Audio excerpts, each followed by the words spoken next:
تاسو له SBS پښتو سره یاست.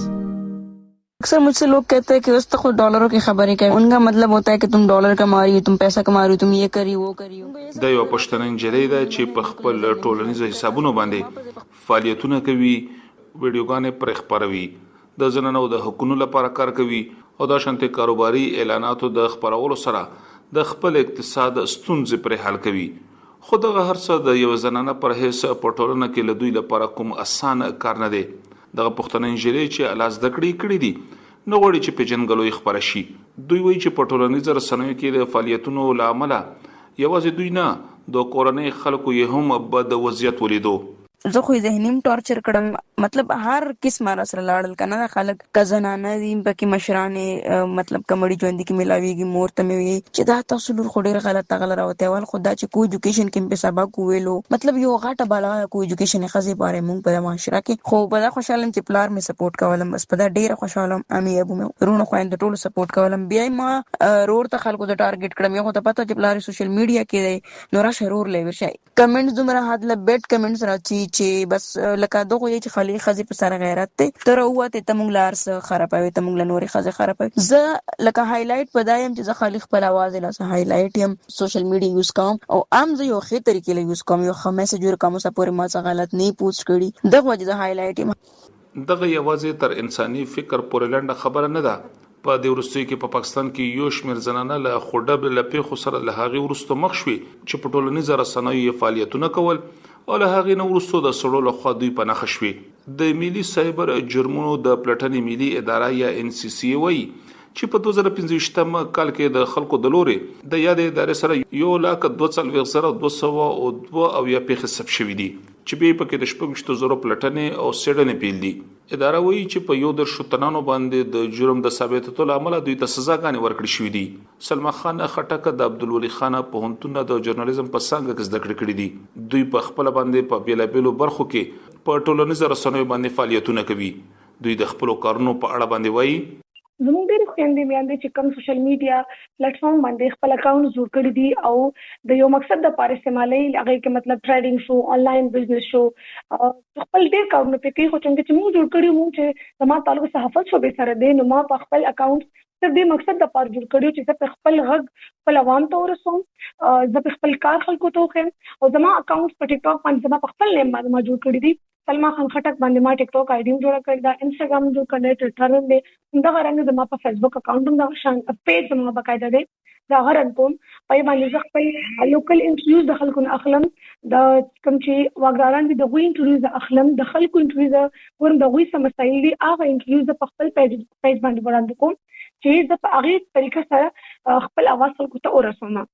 اوس په نږدې کې ملي شورا یا قومي اسمبلی غونډه ته د NCC له خوا ورکړل شوی شمیرې ښيي چې په 2016 کال پر شپږو میاشتو کې 20,000 پیښې د سایبر جرمونو ثبت شوې دي چې به په کې د 500 پیښو تصدیق شوې دي. د 800 پیښو پلټنې پیل شوې دي او دغه شانته د 450 تنانو پر ضد باندې عریضې شوې دي. 500 تورن تنان نیولې شوې دي چې په کې اته ته سزا ورکړل شوې ده خو بیا 25 محکمې خوشی کړې دي. سنا وفا د 13 کالو رئیس په ټولنیزو رسنیو باندې خپل کارونه پر مخ وړاندې بوزي.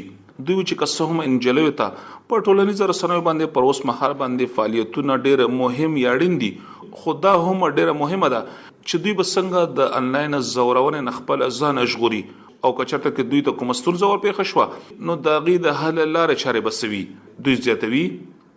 دا مسونه د جنکو لپاره څومره ګران دي، د دې لپاره مختلف اقدامات چې تول پکار دي چې اول ټولو نه پهله هو پکار دي چې جنې یا پیغله ذات چې کوم دی هغه ځان منټل یعنی ذهني دومره سټیبل کی چې هغه دا کیسې ډیره زیات ایزی اخلي. بل د چاپو کسره په دې مشوره کول پکار دي یا چې کوم دینو خپل ځان سناسو فاینانشل ادونه سټیبل کول پکار دي چې هغه چاته د یو خواته لاړ نشي چې هغه ندی ته لوی مسلې او د سيزونه جوړ شي. نو دغه د دې لپاره څه اقدامات چې اوسېتول پکار دي. د خیبر پختونخوا د معلوماتو د ټکنالوژي بورډ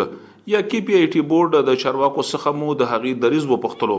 چې دغه معلومه کو چې یا د ادارې تر اوسه پورې زنانو ته کوم قسم اسانتیاوې برابر کړې دي خود چارواکو د لوري هیڅ کوم ځواب مخه ترانلو د ادارې پر ویب پاڼه لیکل شوی دی چې تر اوسه پورې 19,000 ځوانانو ته بیلابیل روزنه ورکړي شوې دي. اداره وایي چې 3,000 انجلۍ دي او دغه شانته 800 هغه ځوانان دي چې د قبایلی سیمو اوسیدونکي دي. دغه یو انجلۍ زیاتوي چې دوی دغه فکر کوي چې که دوی په ټولنیزو رسنیو باندې فعالیتونه کوي خو د مذهب چوکاټ او پښتون کلچر یې لپاره نه دی غورځولې او باید چې خلک پر دې باندې سوچ وکړي چې دوی کوم قسم کارونه په ټولنیزو رسنیو باندې مخ کې وړاندې بوزي.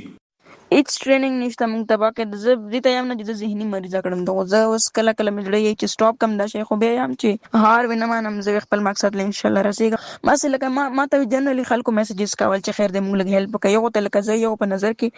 مې بي الحمدلله ډیرو نه خایم چې ډیر مالدار او دا ښکار دم چې کونتي موږ لږ هیلپ وکړه کنه موږ سره لکه اوس مال یو کیس راغلو مدرسې اله کوول چې ځان نشم ایکسپوز کولای خلکو ته مال بوکس واخلې مدرسې نو ما یې لپاره یو چیریټي هغه وچلا ولا یو د تنظیم غونډه ماول چې بس خپل ځاني د شروع کم کنه چې څومره کولای شم امه وکړم ماول چې او ما سره ډیرو خلکو مرسته وکړه دومره خلکو چې ما سوچم نو داسې خلکو به چې سره دویمه خبره نه کړم ماته میسج وکړ ډایرکټ چې سیستر مونږ ته اکاونټ شیر کوم سره هیلپ کو بل خبره هم نه کړي داسې خلک هم پکشته پښتو ټوله غلطه نه ده. قسم په اوس وخت کې د معلوماتو د ټکنالوژي استعمال ډیر اړین دی خو بل ورته زنانو ته په دې لار کې بلابل خندان ورپیختی. د ډیجیټل رائټس فاونډیشن په نوم باندې یو اداره په پاکستان کې د هغه خلکو د حقوقو لپاره کار کوي چې د انلاین زورونه سره مخ دي. یا د اداره په خپل راپور کې وایي چې په 2025م کال کې د دوی سره د 3,000 پیښې ثبت شوې دي. دغه شان 200 هغه پیښې دي چې پښتنې ګرویژنې پکې شوې دي. اداره وایي چې 40 پیښې د نرخزیو 1909 د زنانو 1200 د سړو سره او دا شانته اته د خبريالانو سره چې پکې بیا یو وڅل وخت زنانه وي. ادارې په خپل راپور کې دا هم ویلي دي چې به زنانه د انلاین ټکنالوژي د استعمال په برخه کې د خوندیتوب په اړه باندې هم په ترلاسه کړي چې دا شانته دوی د بد وضعیت سره مخامخ نشي. اسلام ګل افریدي SBS پښتو پیښور. SBS پښتو په فیسبوک کې تا کې پلی مطلب یو فاک کړئ نظر ور کړئ او له نورو سره شریک کړئ.